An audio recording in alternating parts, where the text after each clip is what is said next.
শনিবার দিনটা কিন্তু আমার কাছে ভীষণ স্পেশাল। আর এই শনিবার তো আরও স্পেশাল হয়ে গেছে, তার কারণ হচ্ছে বর নিয়ে এসেছিল ঘুরতে। হঠাৎ করেই বর বলে চলো তোমাদেরকে আজকে ঘুরতে নিয়ে যাবো। আর সেই কথা মতো আমি দুপুরবেলা না ঘুমিয়ে থেকে রেডি হয়ে গেলাম পার্কে যাওয়ার জন্য। আর ঝটপট করে বরের হাত ধরে চলে আসলাম পার্কে, আমি আর ছেলে। আর এসে নিয়ে আমরা দুজনে শুরু করে দিলাম মাদুরি।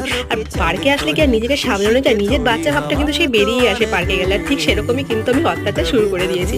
হঠাৎ করে মনে পড়লো না চলো পাশে আরেকটা পার্ক আছে সেখানে যাই, তো সেখানে চলে আসলাম। আর সেখানে এসেও কিন্তু খুব মজা করার পর আমরা চলে এসেছিলাম বাড়ি। আজকে পার্কে গিয়ে কিছু খাইনি, তার কারণ হচ্ছে শনিবার।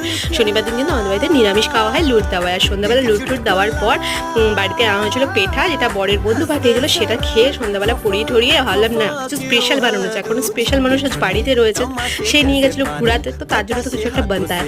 তার জন্য বানালাম তার পছন্দ ফ্রাইড রাইস। চিকেনটা করতাম বিকজ আজ শনিবার, তাই করলাম না। ফ্রাইড রাইস আর আলুর দম দিয়ে আজকে স্পেশাল ডিনারটা স্পেশাল মানুষের জন্য বানালাম। তো চলো এখন আমরা খাই। তোমার চ্যানেলটিকে সাবস্ক্রাইব করো। দেখা হচ্ছে নেক্সট ভিডিওতে। বাই।